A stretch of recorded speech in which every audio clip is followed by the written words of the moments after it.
السلام علیکم ورحمۃ اللہ وبرکاتہ۔ ناظرین، امید کرتا ہوں سب خیریت آفیت کے ساتھ ہوگے۔ آئیے انشاءاللہ عز و جل آج کی اس ویڈیو میں اردو کتاب بہار شریعت حصہ اول کا پارٹ نمبر 30 جیسا کہ بیان چل رہا ہے ایمان و کفر کا بیان، اور پیج نمبر آپ دیکھ سکتے 177۔ دیکھیں یہاں سے مسئلہ 1، اصول عقائد میں تقلید جائز نہیں، یعنی پیروی نہیں کریں گے عقائد کے اصول میں، ٹھیک ہے، بلکہ جو بات ہو یقین قطعی کے ساتھ ہو، خواہ وہ یقین کسی طرح بھی حاصل ہو، اس کے حصول میں بالخصوص علم استدلالی کی حاجت نہیں، ٹھیک ہے۔ مسئلے مسائل میں دلیل کی ضرورت ہوتی ہے، عقائد تو جو ہے وہ جو بزرگوں سے چلتے آ رہے اسی کو ہمیں ماننا ہی ہے۔ بعض فروع عقائد میں تقلید ہو سکتی ہے، یعنی جو عقائد کے فروع ہے، ٹھیک ہے، اس میں تقلید ہو سکتی ہے۔ اسی بنا پر خود اہل سنت میں دو گروہ ہیں، ماتوریدیہ کہ امام علم الہدا حضرت ابو منصور ماتوریدی، یہ ان کی طرف منسوب ہے رضی اللہ تعالیٰ عنہ، کے متبع ہوئے، ہے نا، ایک گروہ ان کے ماننے والے ہوئے، اور دوسرا گروہ جو ہے عشائرہ کہ حضرت امام شیخ ابو الحسن اشعری رضی اللہ تعالیٰ عنہ کے تابع ہے، یعنی دوسرے گروہ والے ان کو مانتے ہیں۔ یہ دونوں جماعتیں اہل سنت ہی کی ہے اور دونوں حق پر ہیں، آپس میں صرف بعض فروع کا اختلاف ہے، یعنی بعض مسائل کا اختلاف ہے۔ ان کا اختلاف حنفی شافعی کا سا ہے، یعنی حنفی شافعی جو ہمارے جو مذہب ہے نا، مسلک حنفی شافعی مالک حنبلی 4 امام، تو اس طرح کا اختلاف ہے کہ دونوں اہل حق ہیں، کوئی کسی کی تضلیل و تفسیق نہیں کر سکتا، یعنی کسی کو گمراہ یا فاسق یہ نہیں کہنا۔ مسئلہ 2، ایمان قابل زیادتی و نقصان نہیں، اس لیے کہ کمی بیشی اس میں ہوتی ہے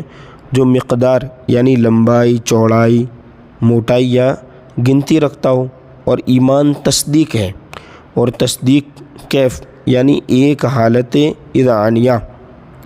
بعض آیت میں حالت اذعانیہ کا کیا مطلب ہوگا، دیکھیے 2 نمبر میں بتا رہے ہیں۔ تصدیق اعتماد و یقین کی ایک کیفیت یعنی ایک حالت ہے، ٹھیک ہے، اسے کہتے ہیں۔ بعض آیت یعنی کچھ آیت میں ایمان کا زیادہ ہونا جو فرمایا ہے اس سے مراد مؤمن بھی و مصدق بھی، یعنی جس پر ایمان لایا گیا اور جس کی تصدیق کی گئی۔ زمانہ نزول قرآن میں اس کی کوئی حد معین نہ تھی، بلکہ احکام نازل ہوتے رہے، اور جو حکم نازل ہوتا اس پر ایمان لازم ہوتا، نہ کہ خود نفس ایمان، ٹھیک ہے، بڑھ گھٹ جاتا، یعنی نفس ایمان نہیں بڑھتا یا گھٹتا، البتہ ایمان قابل شدت و ضعف ہے، یعنی کمی، ضعف مانے کمزوری، شدت مانے قوت، کہ یہ کیف کے عوارض سے ہے، یعنی ایک کیفیت ہے، حالات ہیں۔ حضرت صدیق اکبر رضی اللہ تعالیٰ عنہ کا تنہا ایمان، یعنی ان کا اکیلوں کا ایمان،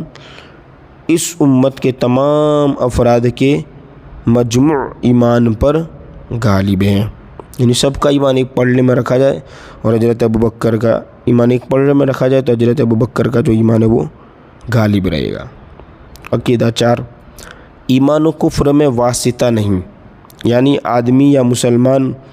ہوگا یا کافر، یعنی 2 چیزیں، یا تو مسلمان ہوگا یا کافر، تیسری صورت کوئی نہیں کہ نہ مسلمان ہو نہ کافر، تیسرا کچھ نہیں۔ اس طرح دیکھیں مسئلہ نفاق کے زبان سے دعویٰ اسلام کرنا اور دل میں اسلام سے انکار، یہ بھی خالص کفر ہے، ٹھیک ہے، بلکہ ایسے لوگوں کے لیے جہنم کا سب سے نیچے کا طبقہ ہے۔ حضور اقدس صلی اللہ تعالیٰ علیہ وسلم کے زمانہ اقدس میں کچھ لوگ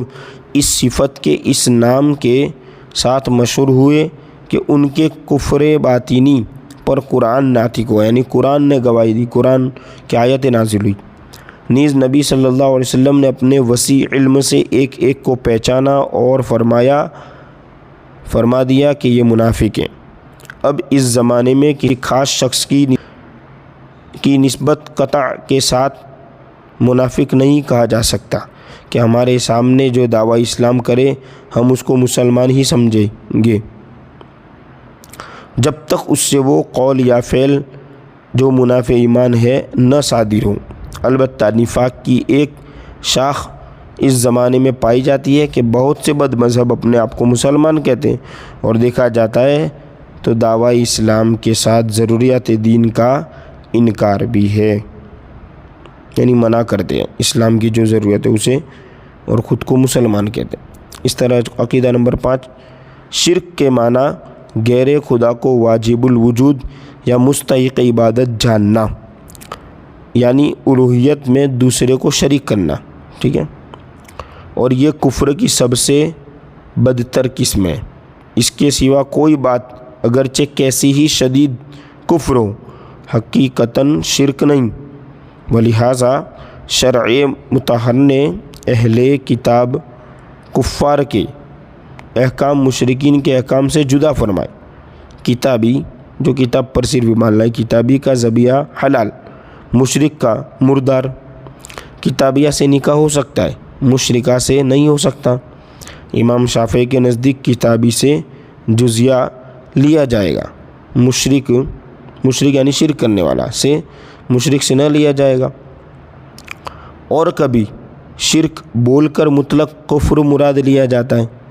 یعنی شرک کہا گیا لیکن مطلقاً جو ہے وہ کفر مراد ہے۔ یہ جو قرآن عظیم میں فرمایا کہ شرک نہ بخشا جائے گا، یہ ہے نا قرآن میں، یہ دیکھیں 2 نمبر اس میں یہ آیت بھی دی ہوگی، 2 نمبر ہے نا، ان اللہ لا یغفر ان یشرک بہ، کہ شرک نہ بخشا جائے گا، وہ اسی معنی پر ہے، یعنی اصلاً کسی کفر کی مغفرت نہ ہوگی، یعنی بذات کفر جو ہے اس کی مغفرت اسے نہ بخشا جائے گا۔ باقی سب گناہ اللہ عز و جل کی مشیت پر ہے، جسے چاہے بخش دے۔